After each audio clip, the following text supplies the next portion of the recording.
Շատ կարևոր հարց, որ կուզենայի անդրադառնալ եւ ինչպես եք տեսնում այդ հարցի լուծումը։ Հայաստանում հարկային առումով որ նայում ենք, շրջանառության հարկը, այսինքն փոքր բիզնեսը, որը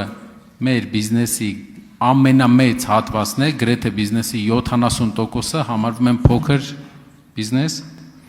վճարում է շատ փոքր մասնաբաժնով հարկ, ընդամենը հարկերի 2.7%-ը։ Եվ վերջի 2 տարի առաջ հարկը կրկնապատկվել է 5-ից 10%, որի արդյունքում շատ ընկերություններ փակվել են։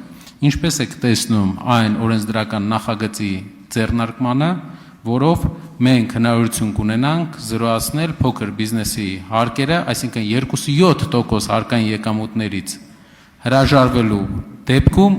ստեղծենք հազարավոր, տասնյակ հազարավոր նոր աշխատատեղեր եւ հնարավորություն տանք փոքր բիզնեսին դառնալ միջին եւ դրանից հետո նոր հարկեր։ Շնորհակալ եմ։ Շնորհակալություն հարցի համար, պարոն Կարապետյան, դա մեր նախընտրական լավագույն ծրագրերից մեկն է եղել եւ ես պետք է խնդրեմ, որ մենք նախաձեռնությամբ հանդես գանք հենց այդ օրենքը դնենք շրջանառության մեջ, օրենքի նախագիծը։ Ուրեմն այո, շատ ճիշտ նկատեցիք, որ մեր պետական բյուջեի մեջ դա ընդամենը 2.7% է զբաղեցնում, այսինքն շրջանառության հարկի գումարը, ընդհանուր մուտքերի մեջ 2.7%-ն է եւ շատ հանգիստ կարելի է ուղղակի այդ գումարը չգանձել, խթանելով, լուծելով սոցիալական խնդիր մեր երկրում։ Շրջանառության հարկի միջոցով, այսինքն դրույքաչափի ցածրացման կամ զրոյացման միջոցով մենք ավելի շուտ լուծում ենք ոչ թե ֆիսկալ խնդիր, այլ սոցիալական խնդիր առաջին հերթին։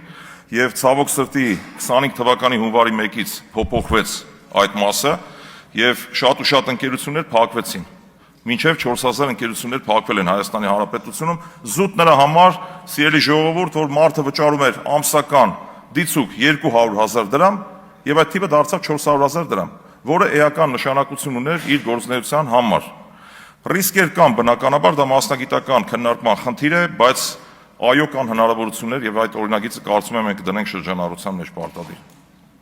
Արձագանք։ Շնորհակալ եմ, պարոն Վարդանյան, կարծում եմ սա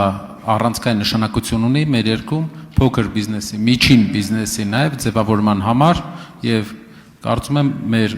ազգային ժողովի 3 խմբակցությունների գործընկերների հետ կարիք կլինի քննարկել այս հարցը։ Շնորհակալություն։